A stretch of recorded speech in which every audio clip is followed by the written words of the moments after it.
Welcome back to my video. আজকে আমি WBP constable, WBSSC, group C, group D এবং পশ্চিমবঙ্গ সরকারের বিভিন্ন পরীক্ষার জন্য খুব গুরুত্বপূর্ণ একটা টপিক মুঘল সাম্রাজ্যের ওপর বেশ কিছু গুরুত্বপূর্ণ এমসিকিউ আলোচনা করব। তাহলে শুরু করা যাক। তোমরা প্রথম প্রশ্নটি দেখতে পাচ্ছ, মুঘল সাম্রাজ্যের প্রতিষ্ঠাতা কে ছিলেন? এটির উত্তর হবে বাবর। বাবর ছিলেন মুঘল সাম্রাজ্যের প্রতিষ্ঠাতা। পরবর্তী প্রশ্ন, পানিপথের প্রথম যুদ্ধ কত সালে হয়েছিল যা মুঘল সাম্রাজ্যের ভিত্তি স্থাপন করেছিল? এটির উত্তর হচ্ছে 1526। পরবর্তী প্রশ্ন, পানিপথের প্রথম যুদ্ধ কাদের মধ্যে হয়েছিল? এর উত্তর হচ্ছে বাবর এবং ইব্রাহিম লোদির মধ্যে হয়েছিল। পরবর্তী প্রশ্ন, বাবর এবং রানা সাঙ্গার মধ্যে খানুয়া যুদ্ধ কত সালে হয়েছিল? এর উত্তর হচ্ছে 1527 সালে হয়েছিল। নেক্সট প্রশ্ন, কে দিন ই এলাহির নামে এক নতুন ধর্মমত প্রবর্তন করেছিলেন? এটির উত্তর হচ্ছে আকবর। আকবর দিন ই এলাহি নামক নতুন ধর্মমত প্রবর্তন করেছিলেন। নেক্সট প্রশ্ন খুব গুরুত্বপূর্ণ, কোন মুঘল সম্রাট ময়ূর সিংহাসন বা পিকক থ্রোন তৈরি করেছিলেন? এটির উত্তর হচ্ছে শাহজাহান। শাহজাহান পিকক থ্রোন তৈরি করেছিলেন। নেক্সট প্রশ্ন, কোন মুঘল সম্রাট মনসবদারি প্রথা চালু করেন? এটির উত্তর হচ্ছে আকবর। আকবর মনসবদারি প্রথা চালু করেছিলেন। পরবর্তী প্রশ্ন, আকবরের অর্থমন্ত্রী কে ছিলেন? আকবরের অর্থমন্ত্রী ছিলেন টোডরমল। কোন শাসক গ্র্যান্ড ট্রাঙ্ক রোড নির্মাণ করেছিলেন? এটির উত্তর হচ্ছে শের শাহ সুরি। শের শাহ সুরি জিটি রোড নির্মাণ করেছিলেন। নেক্সট প্রশ্ন, হুমায়ুনকে কে পরাজিত করেছিলেন? এটির উত্তর হচ্ছে শের শাহ সুরি। শের শাহ সুরি হুমায়ুনকে পরাজিত করেছিলেন। পরবর্তী প্রশ্ন খুব গুরুত্বপূর্ণ একটি প্রশ্ন, ডাব্লিউবিসিএস প্রিলিমসে এসেছিল।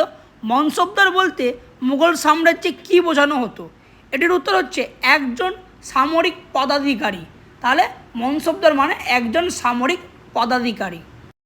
পরবর্তী প্রশ্ন, কোন মুঘল সম্রাট দিল্লির লালকেল্লা বা রেড ফোর্ট নির্মাণ করেছিলেন? এটির উত্তর হচ্ছে শাহজাহান। পরবর্তী প্রশ্ন, নূরজাহানের আসল নাম কী ছিল? এটির উত্তর হচ্ছে মেহেরুন্নেসা।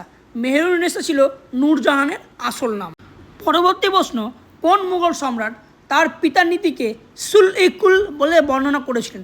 এটির উত্তর হচ্ছে জাহাঙ্গীর আকবরকে নিয়ে এটা বলেছিলেন। পরবর্তী প্রশ্ন হচ্ছে, আকবর কত বছর বয়সে সিংহাসন আরোহণ করেছিলেন? এটির উত্তর হচ্ছে 13 বছর। কোনো কোনো ক্ষেত্রে 14 বছরকেও নেওয়া হয়। নেক্সট কোশ্চেন, শেষ মুঘল সম্রাট কে ছিলেন? উত্তর হচ্ছে বাহাদুর শাহ জাফর বা দ্বিতীয় বাহাদুর শাহ ছিলেন শেষ মুঘল সম্রাট। খুব গুরুত্বপূর্ণ একটা প্রশ্ন, আইনি আকবরীর লেখক কে? আইনি আকবরীর লেখক হচ্ছেন আবুল ফজল। আবুল ফজল আইনি আকবরী লিখেছিলেন। পরবর্তী প্রশ্ন, আকবরের গুজরাট জয় উপলক্ষে ফতেপুর সিক্রিতে কোন স্থাপত্য নির্মিত হয়? এটির উত্তর হচ্ছে বুলন্দ দরওয়াজা। তিনি গুজরাট জয়ের পর ফতেপুর সিক্রিতে বুলন্দ দরওয়াজা নির্মাণ করেছিলেন।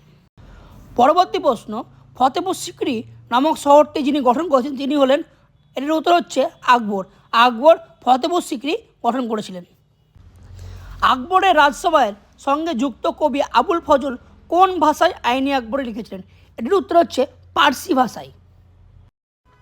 নেক্সট প্রশ্ন, দ্য সাতনামি রেবেলিয়ান বা সতনামি বিদ্রোহ যে মুঘল সম্রাটের আমলে হয় তিনি হলেন, এটার উত্তর হচ্ছে ঔরঙ্গজেব।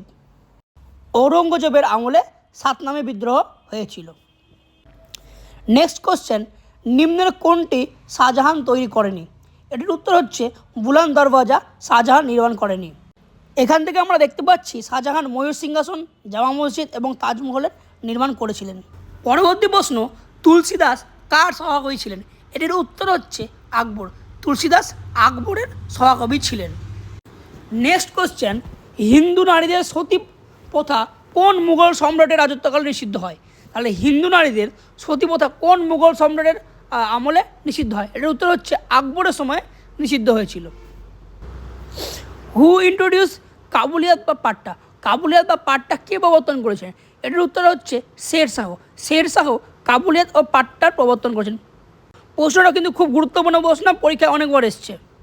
নেক্সট প্রশ্ন হচ্ছে, দ্বিতীয় পানিপথের যুদ্ধে আকবরের প্রতিপক্ষ কে ছিলেন?